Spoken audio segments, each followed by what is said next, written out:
मेवाड़ के महाराणा कुंभा, जिसका शासनकाल 1433 से 1468 ईस्वी के मध्य माना जाता है, को अपने पड़ोसी मालवा के सुल्तान के मध्य प्रतिस्पर्धा के कारण उनमें संघर्ष स्वाभाविक था। परिणाम स्वरूप दोनों के मध्य कई युद्ध हुए और उसमें दोनों की शक्ति क्षीण हुई। महाराणा कुंभा तथा मालवा के सुल्तान के मध्य संघर्ष के कारण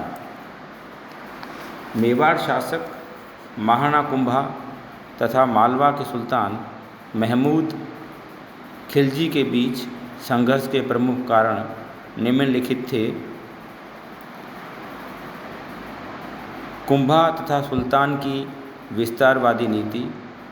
महाराणा कुंभा तथा मालवा सुल्तान महमूद खिलजी दोनों ही महत्वाकांक्षी शासक थे। दोनों ही अपने अपने राज्य की सीमाओं का विस्तार करना चाहते थे। दोनों ही मांडलगढ़, जहाजपुर, बिजोलिया, डूंगरपुर, बदनौर आदि पर अधिकार करना चाहते थे। अतः इस स्थिति में दोनों पक्षों में संघर्ष होना स्वाभाविक था। कुंभा का मालवा के आंतरिक मामलों में हस्तक्षेप। कुंभा के शासक बनने के पश्चात 1435 ईस्वी में मालवा के सुल्तान होशंग शाह की मृत्यु के बाद होशंग शाह के मंत्री महमूद खिलजी ने मालवा के सिंहासन पर अधिकार कर लिया। दूसरी ओर होशंग शाह के पुत्र उमर खां ने मेवाड़ पहुंचकर महाराणा कुंभा से सहायता मांगी। उमर खां ने मेवाड़ की सेना की सहायता से सारंगपुर पर अधिकार कर लिया, परंतु मेवाड़ की सेना के वापस लौटते ही सुल्तान महमूद खिलजी ने सारंगपुर पर अधिकार कर लिया तथा उमर खां युद्ध में मारा गया। इससे मेवाड़ और मालवा में शत्रुता बढ़ती चली गई। मालवा सुल्तान तथा कुंभा के विरोधियों को शरण देना।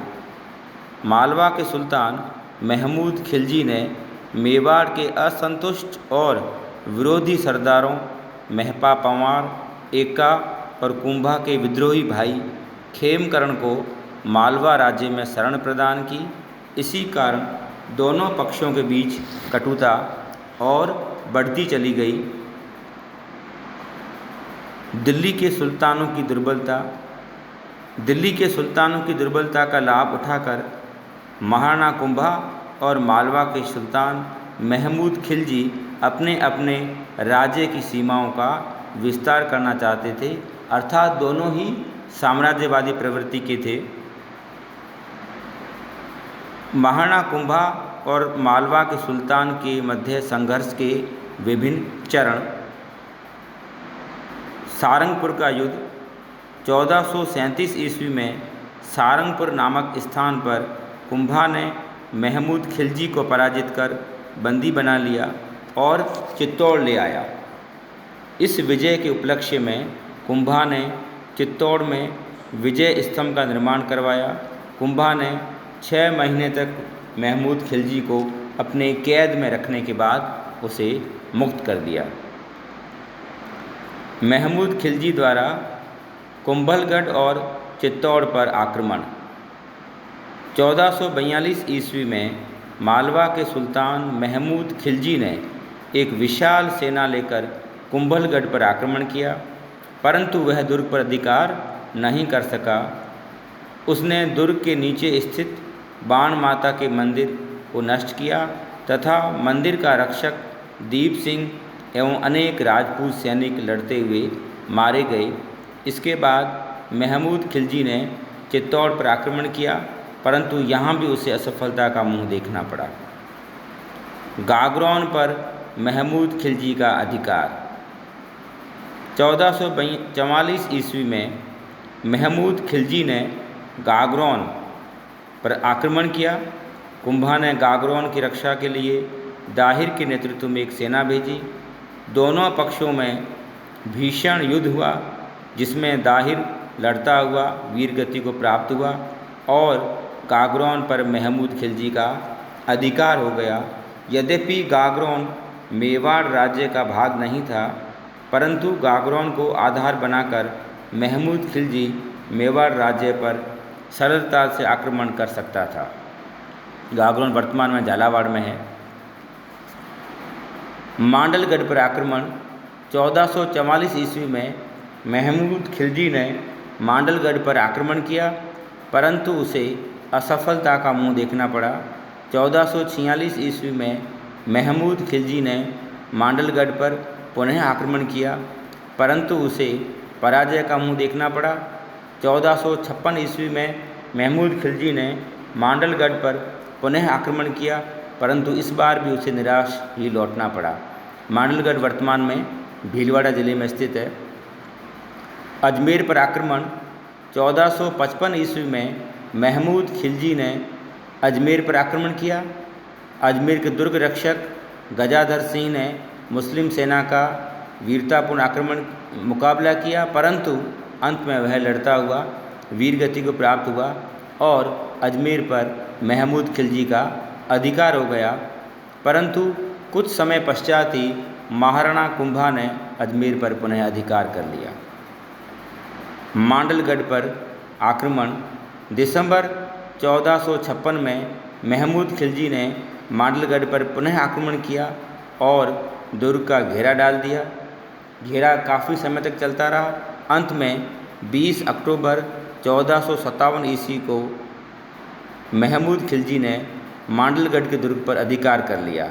इस समय कुंभा गुजरात के सुल्तान से युद्ध में व्यस्त था, परंतु शीघ्र ही कुंभा ने मांडलगढ़ पर पुनः अधिकार कर लिया।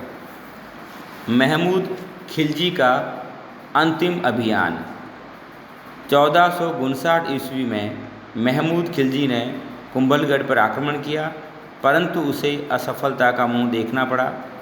1467 ईस्वी में महमूद ने मेवाड़ पर पुनः आक्रमण कर दिया, परंतु उसे असफल होकर वापस लौटना पड़ा। मुस्लिम इतिहासकारों के अनुसार सभी सैनिक अभियानों में महमूद खिलजी को सफलता मिली, परंतु राजस्थान के इतिहासकारों के अनुसार इन सभी आक्रमणों में महमूद खिलजी को पराजय का मुंह देखना पड़ा। इस तरह दोनों इतिहासकारों की अलग अलग मत हैं। फरिश्ता के अनुसार महमूद खिलजी ने मेवाड़ पर 5 बार आक्रमण किया और हर बार राणा कुंभा ने महमूद खिलजी को सेना तथा धन देकर उसे वापस लौटा दिया। डॉक्टर गौरीशंकर हीराचंद ओझा के अनुसार राणा कुंभा द्वारा हर बार सुल्तान महमूद खिलजी को सोना देने की बात सत्य प्रतीत नहीं होती है। डॉक्टर हीराचंद ओझा ने लिखा है कि इन सभी आक्रमणों में महमूद खिलजी को पराजय का मुंह देखना पड़ा। यह माना जा सकता है कि सुल्तान को आसपास के क्षेत्रों की लूट से कुछ धन प्राप्त हुआ हो, परंतु यह कहना न्यायसंगत नहीं है कि राजा को प्रत्येक बार पराजित होना पड़ा और सोना तथा धन देकर अपना पीछा छुड़ाना पड़ा। लौटती हुई मुस्लिम सेना पर छापा मारना और अपनी सीमा से शत्रुओं को भगा देना कुंभा की रणनीति थी। डॉक्टर गोपीनाथ शर्मा ने लिखा है कि सबसे महत्वपूर्ण बात यह है कि 20 वर्ष की अवधि में अनेक आक्रमण करने पर भी सुल्तान महमूद खिलजी मेवाड़ की 1 इंच भूमि भी नहीं ले सका। यही एक स्थिति महाराणा कुंभा के सैन्य संगठन का ज्वलंत प्रमाण है, जो हर प्रकार से महाराणा की सुदृढ़ स्थिति पर प्रकाश डालता है।